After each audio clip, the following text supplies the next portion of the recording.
Olá professor, tudo bem?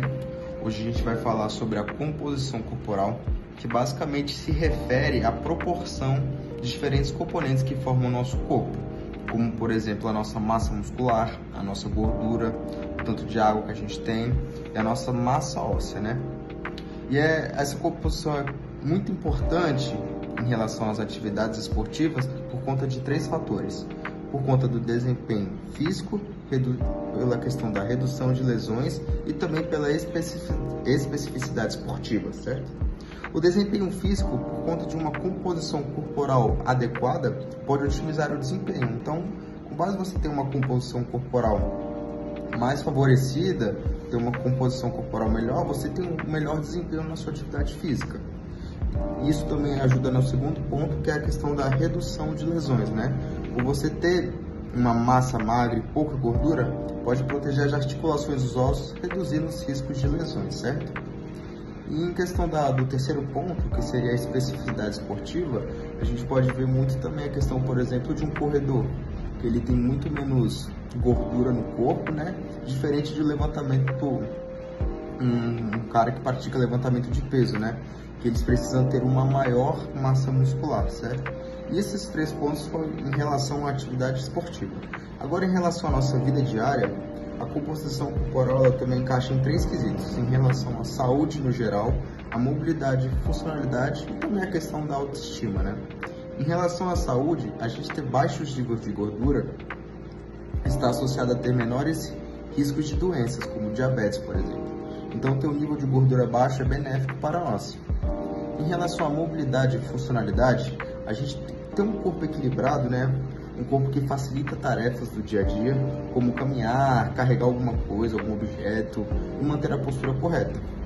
E também a questão da autoestima, né? Porque eu acredito que nenhuma pessoa gosta de ter alguma gordura elevada, né? Então a questão da autoestima encaixa muito bem nisso, certo?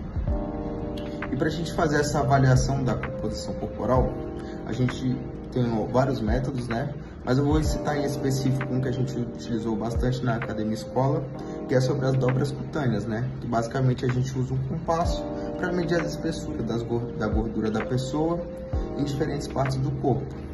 Hoje em dia também está muito comum em nutricionista, esses lugares, a questão da biopedância, certo?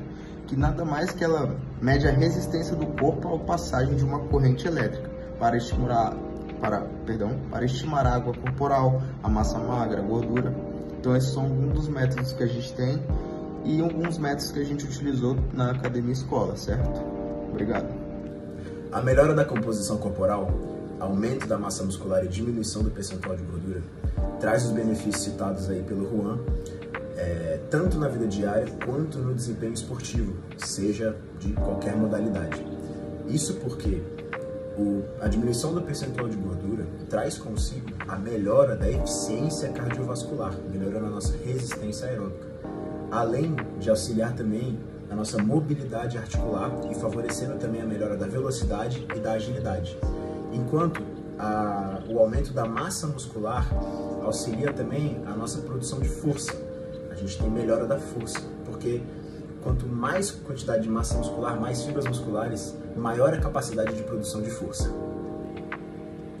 Em uma avaliação física, a fim de examinar a composição corporal do indivíduo, é realizada uma avaliação antropométrica, a partir das dobras cutâneas. Existem outras formas de fazer essa avaliação, por exemplo, como o próprio Juan citou, a partir da bioimpedância. Mas, na avaliação pelas dobras cutâneas, existem 9 dobras. Peitoral, tricipital, bicipital, axilar média, subescapular, suprailíaca, abdominal, coxa e panturrilha. Existe o protocolo das dobras cutâneas para essa avaliação antropométrica, que é o protocolo de Jackson-Pollock. Jackson-Pollock preconiza 7 dobras cutâneas, ou seja, são as 9 dobras, porém nós excluímos bicipital e panturrilha.